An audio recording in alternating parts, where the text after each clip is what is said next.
Hi, welcome geometry. We are jumping into a little bit of a difficult question. It's geometry lesson 43 and it's question number 18. Now it asked us to find the orthocenter. So orthocenter, we remember, is the perpendiculars of each of the sides.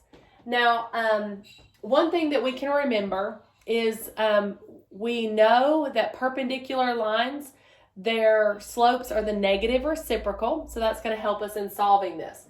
Now, I went ahead and did some work just because it takes so long to put up a grid on my board. So just to bring you up to speed, my triangle was sides P, N, M. Notice that N and M are on the same line because it's both X's are 2. Then it gave me the points for each of these, so I plugged those in.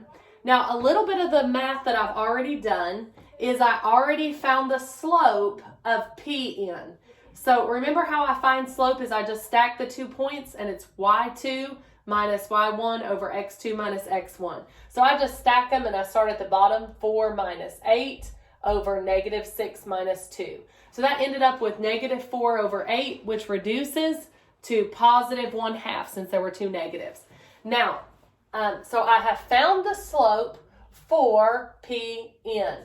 Now, in finding the slope for PN, remember that the midpoint of this, the median, would be if I add these 2 points together. So the x's would be 2 plus negative 6 over 2, and the y would be 8 plus 4 over 2. So this median right here would be negative 4 over 2, which would be negative 2, and then 12 over 2 would be 6. So the median is negative 2, 6. We found the slope was this. So the slope of the perpendicular would have to be flipped of that. So that would be, when I flip it, it would become positive, the positive would become a negative 2, and we flipped it. So now that I know this point, the median, halfway, I just took these 2 points, added the x's together, divided by 2, added the y's, divided by 2, and then now I know the slope of this, so the perpendicular, what's going to pass down through exactly 90 degrees, so this is going to be 90 degrees, will be negative 2. So I can use all that information. So y equals mx plus b. My y is going to be 6. My m is negative 2. My x is also negative 2. And I don't know what my b is. So 6 equals 4 plus b, subtract 4, b equals 2. So now that I know this equation that's going to be the 90 degrees that goes through this is y equals negative 2x plus 2. So that's one equation that I want to hold on to, right? Now, we're going to do the exact same thing, only we're going to do it with PM. So we're going to see where these two cross since they're opposite each other, and we know that the orthocenter is 90 degrees. And they intersect each other. So there are 3 of them, but since this one's straight, we can just use these 2. But remember, 2 are going to intersect just the same as the third. So you could do the third, but all 3 of them will still intersect at 1 point. So that's why you just have to do 2. Now, I did MP or PM, same thing. I got the 2 points, I stacked them, and I started 2 minus 4 over 2 minus negative 6. So minus a minus is plus. So it ended up being negative 1/4. So since I know that this slope is negative 1/4, then the slope of the perpendicular would end up being positive 4 is that slope, right?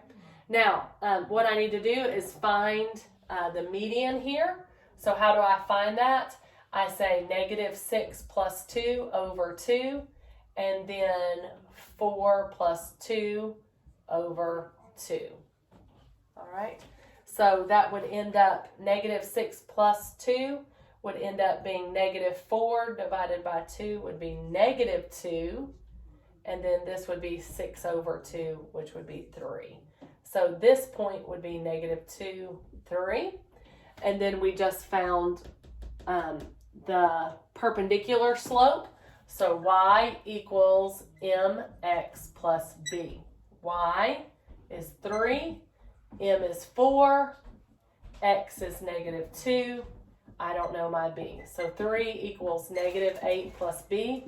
Add 8, and b comes out to be 11. Now, so this equation would be y equals 4x plus 11. Now, in order to find where those two cross each other, we can set them equal to each other. So what if we said 4x plus 11 equals negative 2x plus 2? So I set them equal to each other to find out where they intersect each other. So if I add 2x, that gives me 6x plus 11 equals 2. I'm going to subtract 11, and 6x gives me negative 9. So I'm going to divide through by 6.